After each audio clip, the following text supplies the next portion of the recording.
Mazmur 139 ayat pertama sampai ayat yang kelima. Katakan amin jika sudah mendapat. Iya. Kita buka Alkitab kita perhatikan. Perikopnya di sana adalah doa di hadapan Allah yang Maha Tahu untuk pemimpin biduan Mazmur Daud. Ayat pertama, Tuhan, Engkau menyelidiki dan mengenal aku. Engkau mengetahui kalau aku duduk atau berdiri. Engkau mengerti pikiranku dari jauh. Engkau memeriksa aku kalau aku berjalan dan berbaring. Segala jalanku Kau maklumi. Sebab sebelum lidahku mengeluarkan perkataan, sesungguhnya semuanya telah Kau ketahui ya Tuhan. Dari belakang dan dari depan Engkau mengurung aku, dan Engkau menaruh tangan-Mu ke atasku. Terlalu, ya, sampai ayat 5. Saudara terkasih dalam nama Tuhan Yesus Kristus, kalau kita perhatikan ungkapan yang disampaikan oleh pemazmur yaitu Raja Daud mengenai apa yang dia lihat, apa yang dia rasakan, apa yang dia alami, bahwa betapa luasnya, betapa besarnya perbuatan Tuhan, kebaikan Tuhan yang dia terima. Sangat mendetail. Allah melihat dan mengenal pribadi Daud. Di sini jelas dikatakan ayat pertama, Tuhan, Engkau menyelidiki dan mengenal aku. Garis bawahi, Engkau menyelidiki dan mengenal aku. Saudara terkasih dalam nama Tuhan Yesus Kristus, suatu anugerah besar jika seseorang dikenal Tuhan. Amin.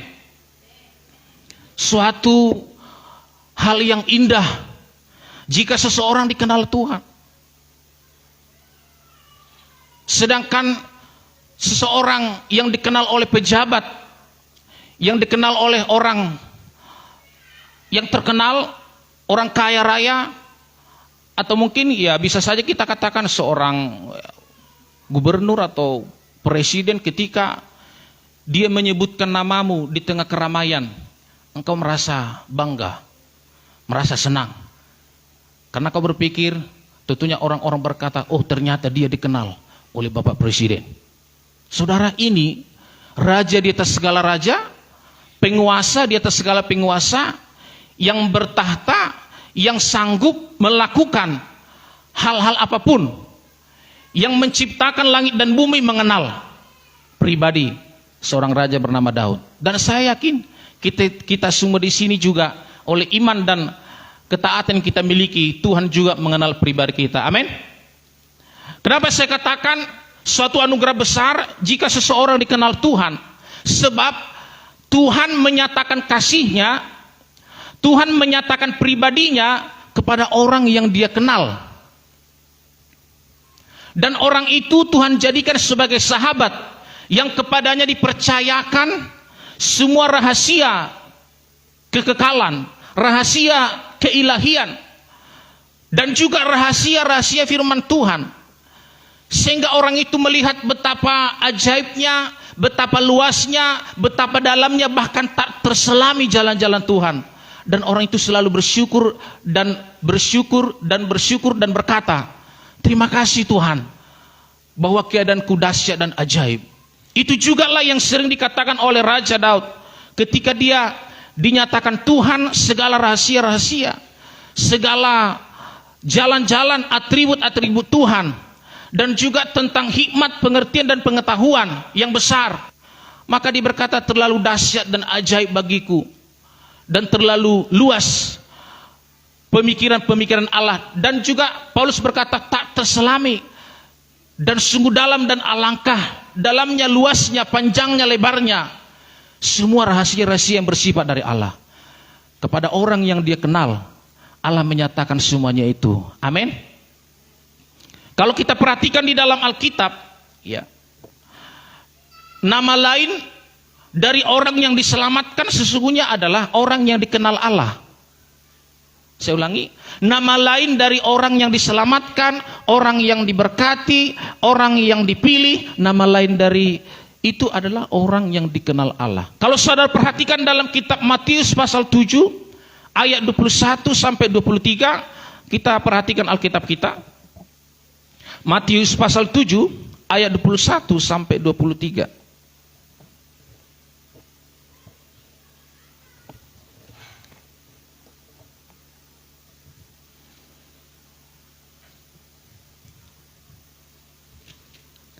Dikatakan di sini ayat 21, bukan setiap orang yang berseru kepadaku, Tuhan, Tuhan, akan masuk ke dalam kerajaan surga, melainkan dia yang melakukan kehendak Bapakku yang di surga. Ayat 22, pada hari terakhir banyak orang akan berseru kepadaku, Tuhan, Tuhan, bukankah kami bernubuat demi namamu dan mengusir setan demi namamu dan mengadakan banyak mujizat demi namamu juga? Ayat 23, pada waktu itulah aku akan berterus terang kepada mereka dan berkata, aku tidak pernah mengenal kamu, enyahlah daripadaku, kamu sekalian pembuat kejahatan. Dikatakan, aku tidak pernah mengenal kamu. Artinya Allah, Tuhan menyebut orang yang tidak dikenal sebagai pembuat kejahatan, dan sementara orang yang dia kenal sebagai orang yang melakukan kehendaknya. Ketika Tuhan berkata, aku mengenalmu, itu sudah sepaket dengan aku menyelamatkanmu. Haleluya. Di hadapan Allah, siapa saja orangnya, ketika Allah berkata, aku mengenalmu, itu menjadi indikasi bahwa engkau hidup berkenan di hadapannya. Dan ketika Allah berkata, aku tidak mengenalmu, itu menjadi indikasi bahwa engkau adalah orang yang mengecewakan hati Tuhan atau melanggar kehendaknya.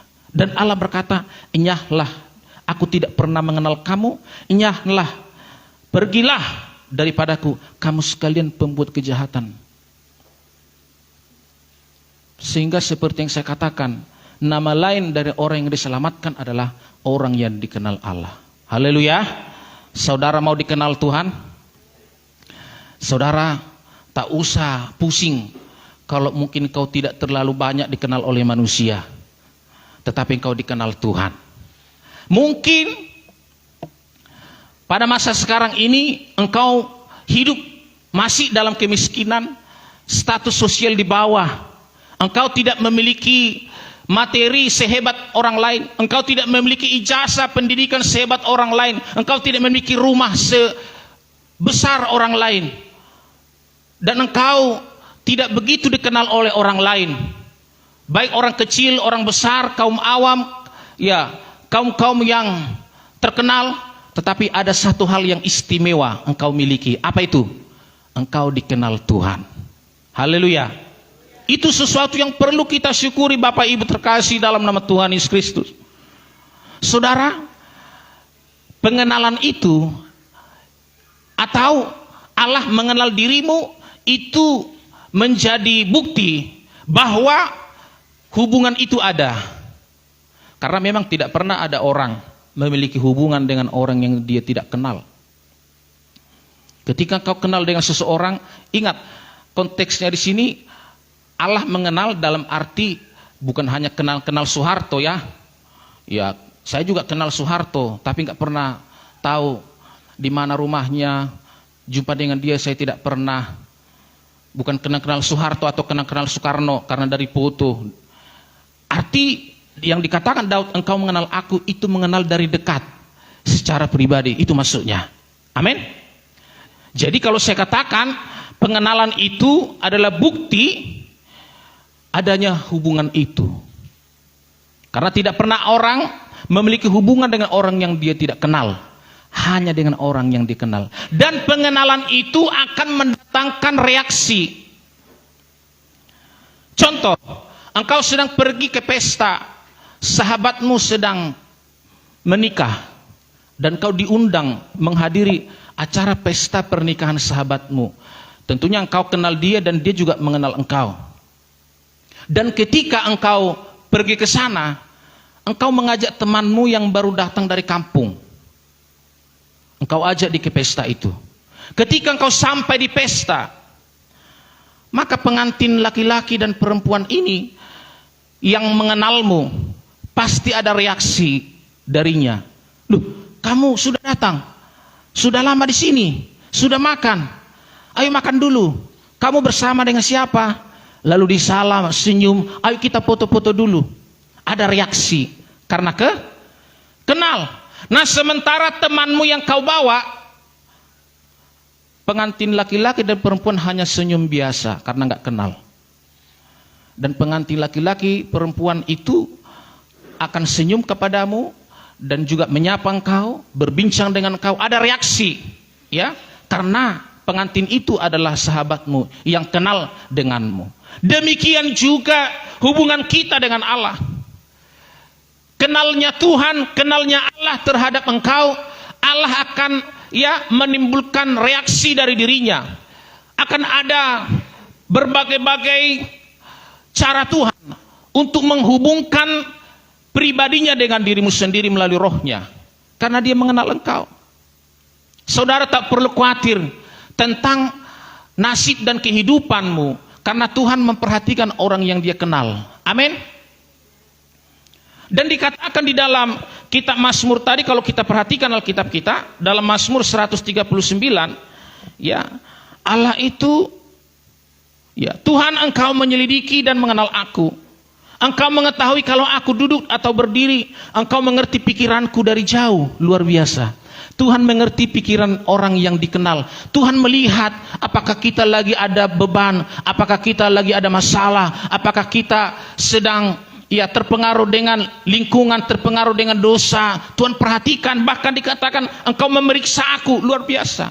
Tuhan memeriksa orang yang dikenal. Karena Tuhan itu menjadikan sahabatnya orang-orang yang dia kenal. Dan juga dikatakan kalau aku berjalan dan berbaring, segala jalanku kau maklumi.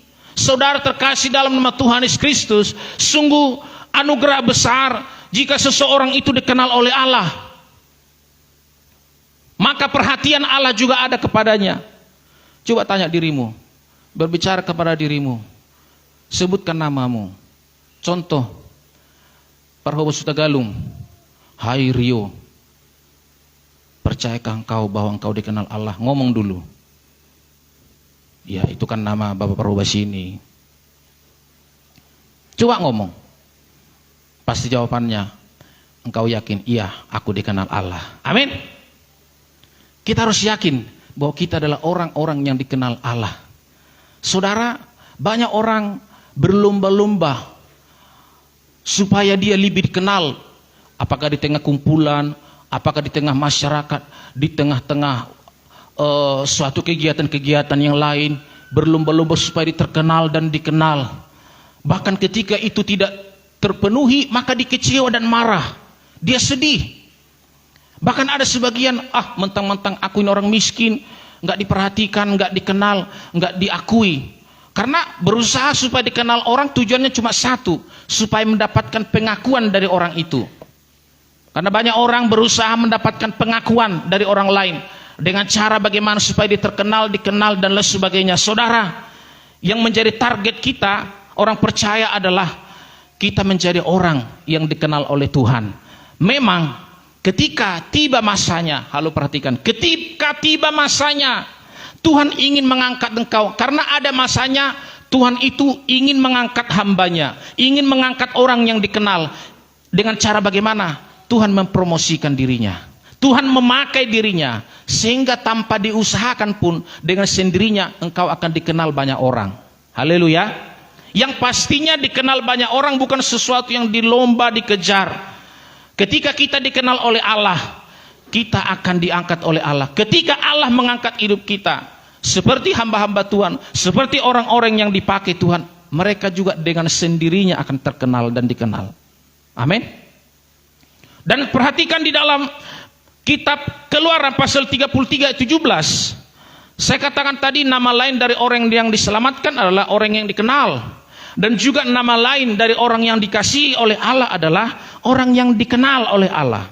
Dalam Keluaran 33 ayat 17, tolong perhatikan Alkitabnya.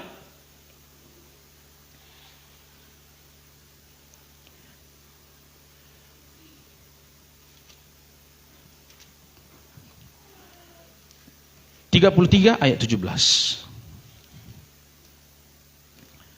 Demikian Berfirmanlah Tuhan kepada Musa, juga hal yang telah kau lakukan ini akan kulakukan, karena engkau telah mendapat kasih karunia di hadapanku, dan aku mengenal, apa dikatakan? Aku mengenal engkau. Ya. Berfirmanlah Tuhan kepada Musa, juga hal yang telah kau katakan ini akan kulakukan, karena engkau telah mendapat kasih karunia di hadapanku, dan aku mengenal engkau. Artinya Allah tidak sembarangan memberikan kasih karunia-Nya, menyatakan keilahiannya, menyatakan hal-hal yang ajaib. Tidak sembarangan.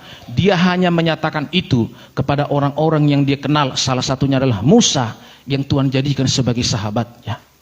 Luar biasa. Selama 40 hari 40 malam Musa berhadapan-hadapan dengan Allah di Gunung Sinai dan menulis semua hukum-hukum Allah untuk disampaikan kepada bangsa Israel. Luar biasa.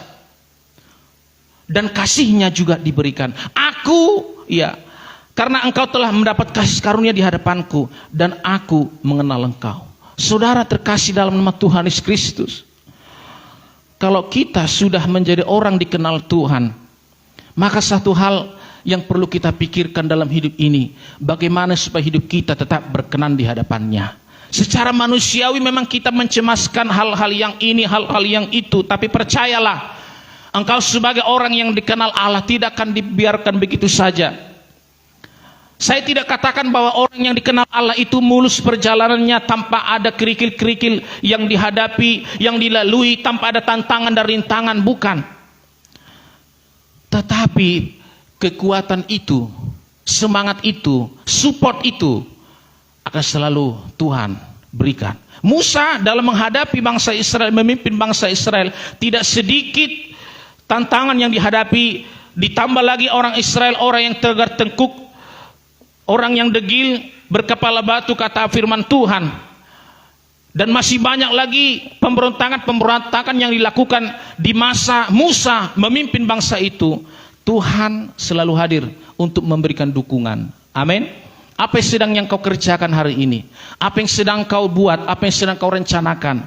Mungkin kau kurang support, kurang dukungan dari orang lain. Percayalah, Tuhan ada di sampingmu yang mengenalmu, mensupport dan membantu.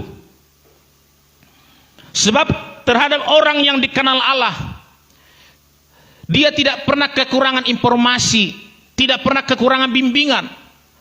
Saya yakin dan saya percaya dengan hikmat yang diberikan Tuhan kepada saya dalam menggembalakan jemaat ini selama kurang lebih 10 tahun. Kenapa bisa berjalan sampai sekarang? Kenapa Tuhan tetap memberikan saya kekuatan dan kemampuan? Saya yakin bahwa semuanya itu hanyalah karena Tuhan mengenal aku, memperhatikan, sehingga apa yang tidak mungkin bisa menjadi mungkin. Demikian juga kehidupanmu dalam menjalani rumah tangga, dalam membesarkan anak-anak. Ketika kau berseru, memohon bantuan, memohon pemeliharaan dari Allah, karena engkau sebagai orang dikenal Allah, engkau tidak akan pernah kehabisan dan kekurangan informasi, hikmat dan bimbingan. Seperti yang dikatakan pemazmur, Tuhan adalah gembalaku, takkan kekurangan aku. Ia membimbing aku ke air yang tenang. Ia membaringkan aku di padang rumput yang hijau. Ini membicarakan tentang Daud sebagai domba, Daud sebagai sahabat Allah, Daud sebagai orang yang dikenal oleh Allah. Dia tidak pernah kekurangan yang baik. Arti tidak pernah kekurangan yang baik bukan berarti tidak pernah mengalami kesusahan ekonomi, bukan. Tidak pernah kekurangan yang baik artinya tidak pernah sampai tergeletak. Tuhan selalu menopang, Tuhan selalu menghibur, Tuhan memberikan bimbingan, informasi. Mungkin kita bingung dalam memutuskan setiap perkara yang sedang terjadi dalam kehidupan kita. Tuhan hadir di sana melalui Roh-Nya untuk memberikan, menyatakan berbagai hal supaya kita tidak bingung menghadapi segala apa yang kita hadapi. Pengenalan itu juga merupakan jembatan. Jembatan yang menghubungkan dirimu dengan Allah. Sebab dengan adanya pengenalan itu di mana Allah mengenal dirimu, maka ada yang menghubungkan pribadimu dengan pribadi Allah. Oleh karena itulah Allah berkata terhadap orang yang jahat, yang memberontak, "Enyahlah engkau, aku tidak mengenalmu." Artinya tidak ada jembatan, tidak ada hubunganku denganmu. Tetapi dengan orang yang melakukan kehendaknya, Tuhan mengenal dan menyelamatkan karena ada jembatan yang menghubungkan. Saudara, pasti engkau akan terhubung dengan orang yang kau kenal. Amin. Terhubung lewat telepon, terhubung dengan senyuman ketika bertemu di jalan, terhubung dengan sapaan, dan juga masih banyak lagi. Karena bukan sifat maksud saya, keadaan dikenal akan menghubungkan komunikasi, akan menghubungkan reaksi terhadap yang satu dengan yang lain. Demikianlah Allah terhadap orang yang dikenal. Ada jembatan yang menghubungkan pribadimu dengan Dia. Saudara terkasih dalam nama Tuhan Yesus Kristus. Dan hal yang lebih luar biasa lagi, kalau kita perhatikan dalam Mazmur 139, kita perhatikan sekali lagi di sana dikatakan, ya, Engkau mengetahui kalau aku duduk atau berdiri, Engkau mengerti pikiranku dari jauh, Engkau memeriksa aku, kalau aku berjalan dan berbaring, segala jalanku Kau maklumi. Artinya terkasih dalam nama Tuhan Yesus Kristus, engkau dalam pemantauan Allah. Haleluya. Engkau ada dalam pikiran Allah. Ada satu lagu yang saya ingat sampai sekarang. Ku di hatimu. Tahu lagunya? Coba nyanyi. Apal awalnya? Ku di tanganmu, ku di hatimu, di pikiranmu, di rencanamu, tak pernah ku sendiri. Ku di hatimu, ku di tanganmu, ku di hatimu, di pikiranmu, di rencanamu, tak pernah ku sendiri. Kalau saudara simak, saudara hayati, itu memiliki makna yang luar biasa. Di tangan, di hati, di pikiran, di rencana lagi. Di rencanamu tak pernah ku sendiri. Saudara, sebagai orang yang percaya kepada Yesus, yang dikenal oleh Allah, jangan engkau berubah setia. Haleluya. Nanti bisa saja Tuhan berkata pada masa penghakiman, dakutad dabeho, enyahlah engkau pembuat kejahatan. Selama Tuhan mengenalmu, selama itu jembatan itu ada yang menghubungkan engkau dengan Tuhan, oleh karena kau melakukan kehendaknya. Haleluya. Itu saudara pahami. Saudara terkasih dalam nama Tuhan Yesus Kristus.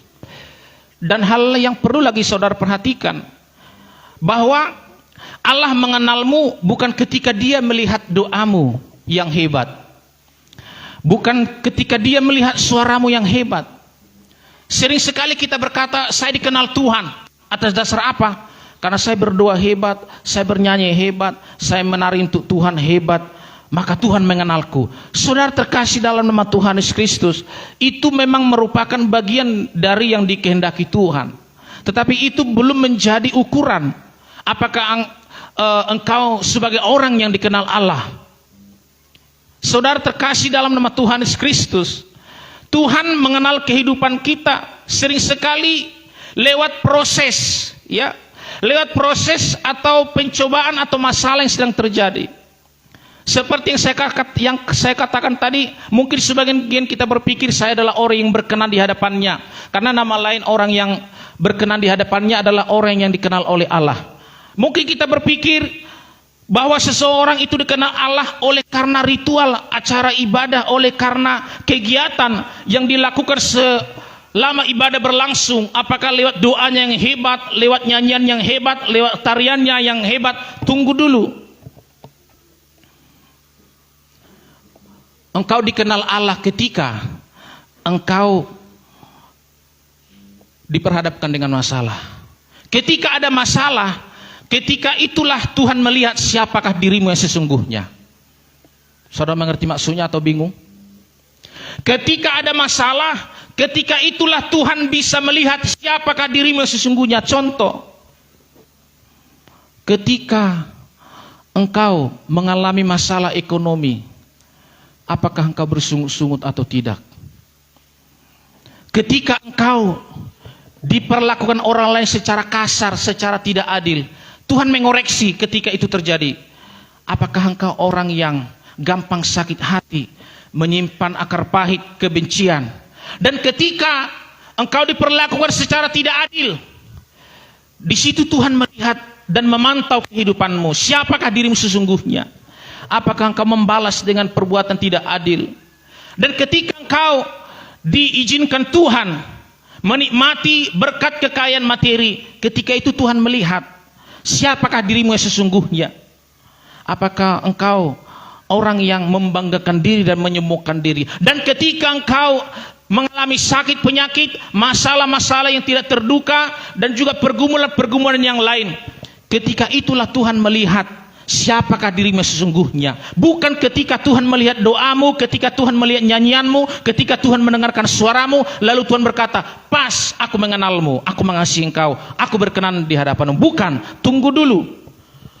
Tuhan melihat dan menjadi penentuannya adalah ketika engkau menghadapi masalah yang sedang terjadi. Dan ketika engkau melihat sesamamu lebih berhasil dari hidupmu, Tuhan akan melihat apakah engkau menyimpan iri hati, apakah engkau menyimpan sungut-sungut dan lain sebagainya. Disitulah nampak siapa dirimu sesungguhnya. Karena Tuhan itu adalah Tuhan yang suka menguji dan mengoreksi kehidupan seseorang. Tuhan sering mengizinkan hal-hal yang tidak kita suka terjadi dalam hidup kita untuk melihat, untuk mengetahui siapakah diri kita sesungguhnya.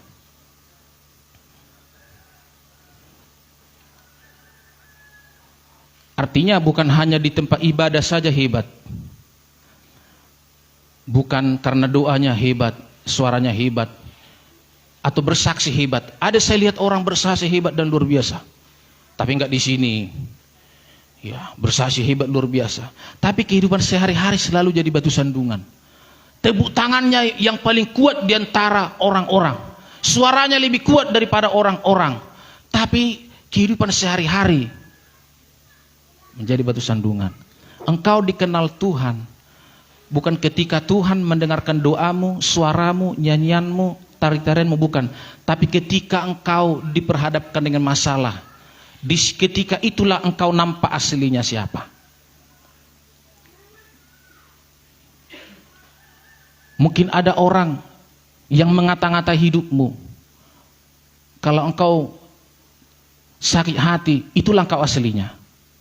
Mungkin ada orang yang merendahkanmu lewat perkataan. Ketika itulah engkau nampak siapa aslinya. Bukan ketika engkau berdoa. Tuhan mengoreksimu. Mungkin engkau saat ini mata pencarianmu jatuh. Ketika itulah ketahuan siapa aslinya dirimu. Apakah kau masih bersyukur? Apakah bersungut-sungut? Apakah seperti kata orang, katanya Tuhan Yesus baik, tapi sampai sekarang saya rajin ibadah, hidupku makin susah. Saya rajin ke gereja, justru makin banyak pergumulan persoalan. Artinya Bapak Ibu terkasih dalam nama Tuhan Yesus Kristus, siapa dirimu bukan ketika diukur dari kerasnya doamu, hebatnya suaramu, tapi ketika engkau diperhadapkan masalah, disitulah nampak aslinya siapa dirimu. Dan Tuhan dari surga melihat dari surga, odoh HP aslina.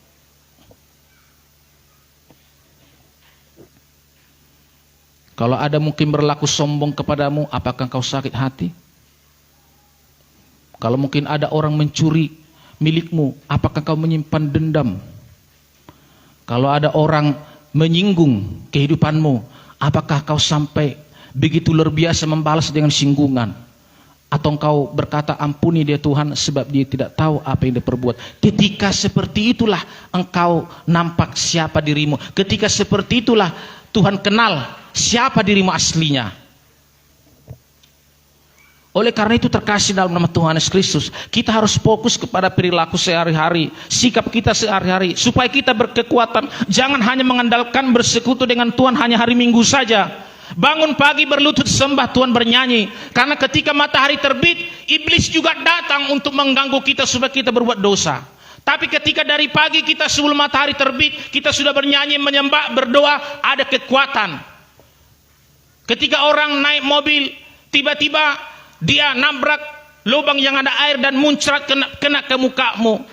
Tapi karena tadi pagi engkau berdoa, engkau berkata, Tuhan kuatkan aku. Tapi karena tadi pagi engkau berdoa, engkau tidak berdoa, engkau akan marah berkata, Torma mohui pultak mabani mobil mi. Dan masih banyak lagi. Matilah kau. Saudara, ketika engkau diperhadapkan masalah, baik melalui manusia maupun ya faktor-faktor yang lain, ketika itulah Tuhan melihat siapakah dirimu sesungguhnya. Saudara harus hati-hati. Amin. Saudara harus hati-hati. Ya, demikian juga pengerja dan juga kami hamba-hamba Tuhan. Kami harus hati-hati, dan jemaat semua, kaum bapak, kaum ibu. Tuhan adalah pribadi yang mengoreksi untuk memahami siapa dirimu. Karena sering sekali kita berkata, Allahku luar biasa, sampai kita menangis, ku mau cinta Yesus selamanya, meskipun badai silih berganti. Wih, kalau badai silih berganti udah hebat itu. Sudah lebih dari maki-makian orang lain itu. Dalam hidupku, ku tetap cinta Yesus selamanya. Tuhan dari surga lihat, aku mau tahu siapa ini orang aslinya. Diizinkannya orang mengganggunya, menyakitinya. Lalu Tuhan melihat bagaimana reaksinya. Sakit hati atau mengampuni? Dia mengampuni. Oh, itulah aslinya dirimu, bukan dari nyanyianmu. Kalau engkau sakit hati, itulah aslinya dirimu. Engkau adalah orang yang lemah. Saudara terkasih dalam nama Tuhan Yesus Kristus, maksud dari firman ini supaya kita juga memperhatikan bagaimana dan apa yang kita perbuat setelah pulang dari gereja. Karena orang kan fokus pada apa yang dilakukan di gereja. Penting aku hari Minggu bernyanyi, berdoa dengan firman Tuhan. Titik. Kalau bagaimanapun hari Senin sampai Sabtu di luaran sana itu enggak penting. Supaya saudara juga memperhatikan bagaimana hatimu, bagaimana pikiranmu, bagaimana sikapmu, bagaimana perilakumu sehari-hari. Bapak-bapak, ibu-ibu, ya, perhatikan. Saudara terkasih dalam nama Tuhan Yesus Kristus, masalah sering Tuhan izinkan untuk mengenalmu. Salah satunya lewat kelaparan dan kesulitan. Ulangan pasal 8 ayat 1 sampai 3, tolong baca. Ulangan pasal 8 ayat 1 sampai 3.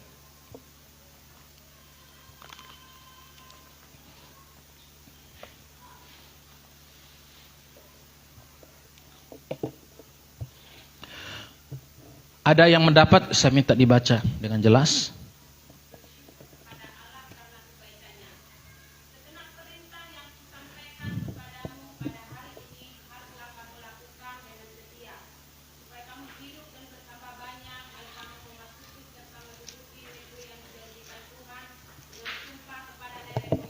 Ayat 2.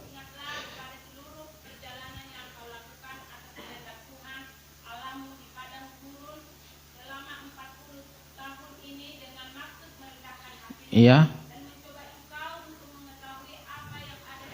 Stop. Tuhan sedang berusaha untuk mengenal hati orang Israel dengan mengizinkan orang Israel mengalami kelaparan, kesusahan. Ya, kalau di Mesir mereka, ya seperti yang dikatakan orang bersungut-sungut, di Mesir kita teringat dengan ikan di Mesir, dengan semangka, mentimun, dan masih banyak lagi. Dan makan ikan tanpa bayar apa-apa. Sementara kita di padang gurun, kita haus, lapar, kurus, kering. Sebenarnya tujuan Tuhan mengizinkan masalah itu untuk mengenal siapa dirimu aslinya. Karena bangsa Israel itu melewati Laut Teberau bernari-nari.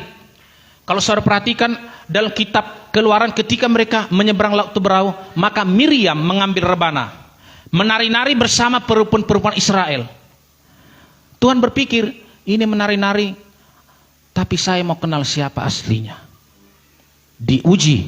Di sini ayat 2, ingatlah kepada seluruh perjalanan yang kau lakukan atas kehendak Tuhan Allahmu di padang gurun selama 40 tahun ini, dengan maksud merendahkan hatimu dan mencoba engkau untuk mengenal apa yang ada dalam hatimu, yakni apakah engkau berpegang pada perintahnya atau tidak. Kalaupun saudara hari ini Tuhan izinkan mengalami hal yang sama, kesusahan ekonomi, makanan dan minuman, satu-satunya dikatakan Tuhan ingin mengenal, dikatakan sini, apa yang ada dalam hatimu. Artinya engkau nampak dalam kemurnian, dalam sifat aslinya, bukan ketika doamu hebat, suaramu hebat, nyanyianmu, tarianmu hebat. Engkau nampak siapa dirimu ketika Tuhan menguji engkau untuk mengenal apa yang ada dalam hatimu, untuk mengenal pribadimu lewat persoalan yang sedang terjadi. Ketika itulah tahu. Karena kan nampak orang sepertinya, oh itu orang rohani, orang hebat, orang luar biasa. Karena apa? Doanya hebat, suaranya hebat, tangisannya hebat. Dia benar-benar orang yang rohani. Tunggu dulu. Engkau nampak siapa dirimu ketika Tuhan mengizinkan masalah itu terjadi. Disitulah nampak siapa dirimu. Disitulah Tuhan mengenalmu siapa dirimu. Demikian juga Petrus. Saudara tahu, Petrus berkata kepada Yesus, Guru, sekalipun aku, Petrus nampaknya rohani kali, sekalipun aku harus mati bersamamu, aku akan siap. Walaupun orang-orang ini hatinya gentar, aku tidak akan gentar. Bahkan aku rela mati dan masuk penjara bersamamu, Guru, kata Petrus kepada Yesus. Mungkin teman-temannya lain berkata, waduh, Petrus ini sangat rohani, kuat imannya, luar biasa. Tunggu dulu. Petrus nampak aslinya setelah ada masalah. Ketika Yesus ditangkap, murid-murid lain tercerai-berai, lari ke sana, lari ke sini. Petrus nampak aslinya. Ketika seorang perempuan berkata kepada Petrus, bukankah engkau salah satu dari pengikut Yesus dari Nazaret itu? Petrus berkata dan menyangkal, tidak, saya tidak kenal Yesus itu. Saya tidak kenal dia. Nampak aslinya setelah ada masalah. Sering kita nampaknya rohani di gereja. Allahku luar biasa. Dan kita berkata, oh kau sungguh ajaib, aku percaya padamu Tuhan. Setelah ada masalah nampak aslinya. Dan ketika ada lagi orang berkata kepada Petrus, bukankah engkau salah satu dari orang yang menjadi pengikut Yesus dari Nazaret itu? Aku tidak tahu apa yang kau katakan. Aku sama sekali tidak mengenal orang itu. 2 kali menyangkal. Dan ketiga kalinya, benar, aku melihat orang ini ikut bersama dengan Yesus dari Nazaret itu. Alkitab mencatat Petrus bersumpah dan mengutuk diri. Waduh, luar biasa. Bersumpah, sumpah aku tidak kenal dia. 3 kali Petrus menyangkal Yesus. Tadi sebelumnya Petrus nampak rohani. Di hadapan murid-murid dia berkata, Guru, walaupun orang-orang ini hatinya gentar, aku tidak akan gentar. Aku rela mati, bahkan masuk penjara bersama dengan engkau. Yesus berkata, Petrus, aku berkata kepadamu, sebelum ayam berkokok 2 kali, hari ini engkau telah menyangkal aku 3 kali. Petrus heran. Saudara, Petrus nampak siapa aslinya setelah ada masalah. Tuhan kenal siapa dirimu setelah ada masalah. Siapa dirimu? Apakah kau orang yang mau mengampuni? Apakah kau orang yang mau mengasihi? Apakah kau orang yang membantu? Apakah kau orang yang mau menolong? Apakah kau orang yang memberkati? Apakah kau memperpanjang perkara? Apakah kau mempersingkat perkara? Apakah kau sebagai orang yang hidup dalam kebenaran, hidup dalam kekudusan? Semuanya itu nampak ketika engkau ada masalah. Karena masalah Tuhan izinkan terjadi untuk mengenal siapa dirimu. Supaya kita jangan terlalu nampak rohani di gereja, tapi di luar gereja jadi roh halus. Ada yang bilang rohani di gereja, di luar rohana. Nah, saudara terkasih dalam nama Tuhan Yesus Kristus, di sini perlu kita pahami. Supaya jangan kita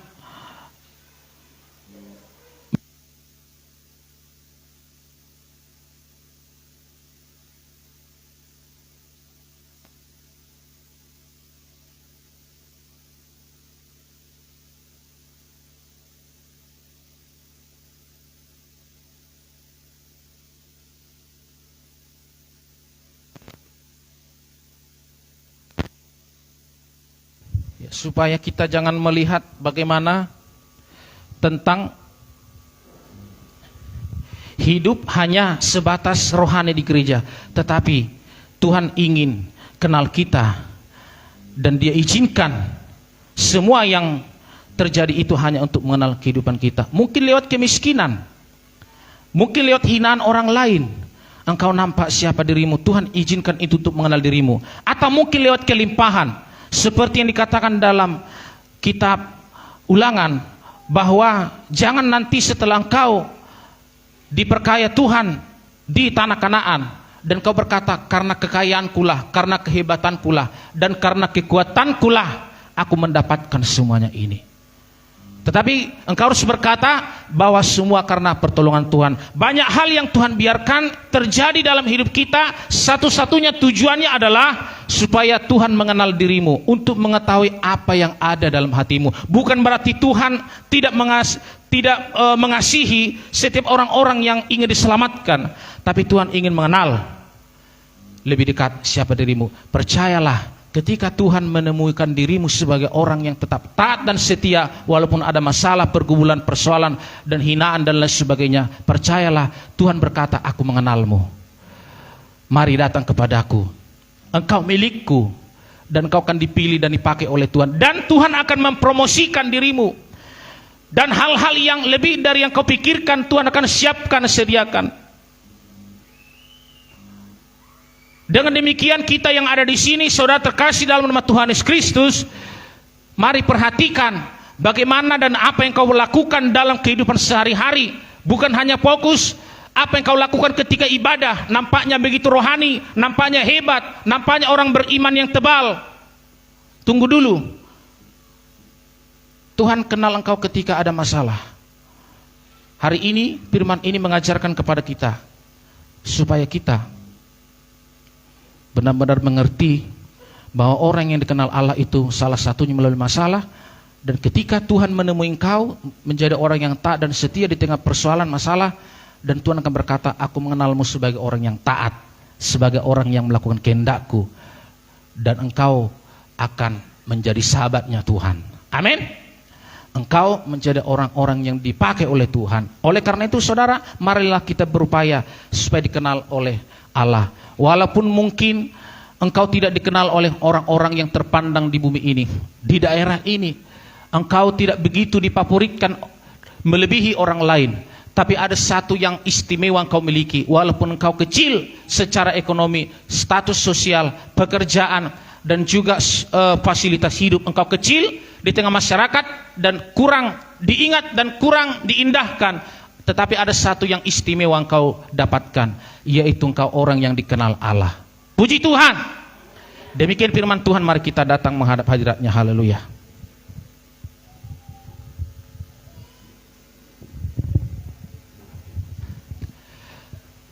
Kita bangkit berdiri. Haleluya.